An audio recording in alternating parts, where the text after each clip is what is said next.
July 21 ബ്രിന്ദീസിലെ വിശുദ്ധ Lawrence വേദപാരംഗതൻ. 1559 മുതൽ 1619 വരെ കാലഘട്ടം.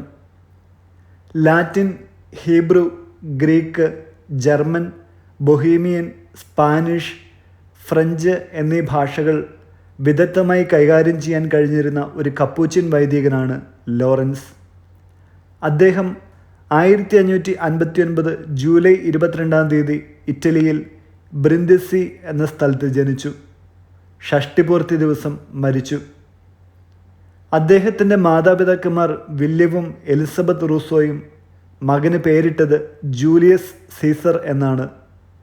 16 വയസ്സുള്ളപ്പോൾ വെനീസിലെ കപ്പൂച്ചിൻ ആശ്രമത്തിൽ ചേർന്ന് ലോറൻസ് എന്ന പേര് സ്വീകരിച്ചു. പാദുവ സർവകലാശാലയിൽ തത്വശാസ്ത്രവും ദൈവശാസ്ത്രവും പഠിച്ചു. 23-ാമത്തെ വയസ്സിൽ വൈദികനായി. യഹൂദന്മാരെ പോലെ ഹീബ്രു സംസാരിച്ചതുകൊണ്ട് 8-ാം ക്ലെമൻ്റ് മാർപ്പാപ്പ അദ്ദേഹത്തെ യഹൂദന്മാരുടെ ഇടയിൽ സുവിശേഷ ജോലി ചെയ്യുവാൻ നിയോഗിച്ചു. അദ്ദേഹത്തിൻ്റെ വിശുദ്ധ ഗ്രന്ഥ വിജ്ഞാനം അനാദൃശ്യമായിരുന്നു.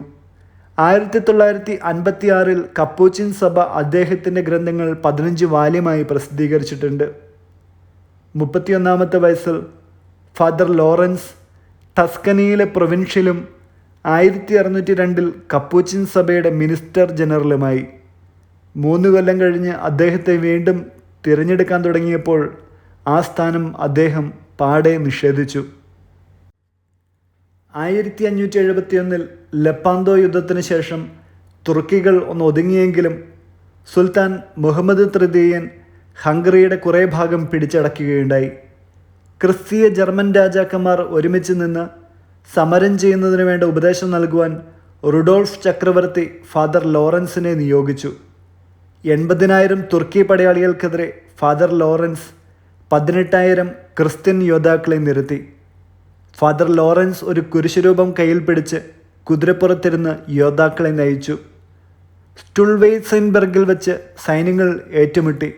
തുർക്കികൾ പലായനം ചെയ്തു.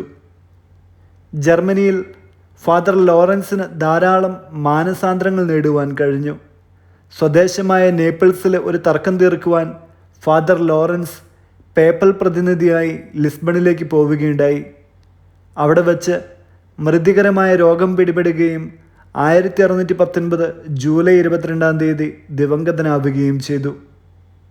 1783 മെയ് 17 പിയൂസ് 6 മാർപ്പാപ്പ വാഴ്ത്തപ്പെട്ടവനെന്നും 1881 ഡിസംബർ 8 ലിയോ 13 മാർപ്പാപ്പ വിശുദ്ധനെന്നും 1959 മാർച്ച് 19 ജോൺ 23 മാർപ്പാപ്പ സാർവത്രിക സഭയുടെ വേദപാരംഗതനെന്നും വിശുദ്ധ ലോറൻസിനെ പ്രഖ്യാപിച്ചു.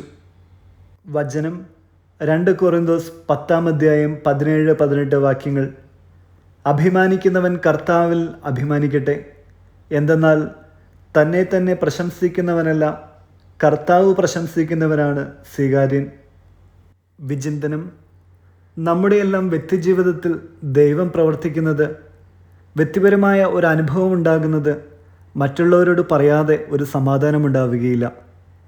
ദൈവത്തിന് മഹത്വം കൊടുക്കുക എന്നതിനേക്കാൾ ഉപരിയായി നമ്മുടെ മഹത്വം കാക്ഷിക്കുന്നത് കൊണ്ടാവാം പലപ്പോഴും അങ്ങനെയൊക്കെ സംഭവിക്കുന്നത്.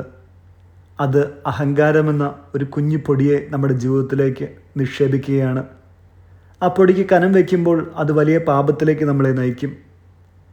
2 പത്രോസ് 1-ാം 10 ഇപ്രകാരം പറയുന്നു: സഹോദരരെ, നിങ്ങളുടെ വിളിയും തിരഞ്ഞെടുപ്പും സ്ഥിരീകരിക്കുവാൻ വേണ്ടി പൂർവാധികം സൽപ്രവൃത്തികൾ ചെയ്യാൻ ഉത്സാഹിക്കുവിൻ. എന്നാൽ നിങ്ങളൊരിക്കലും പാപത്തിൽ വീഴുകയില്ല.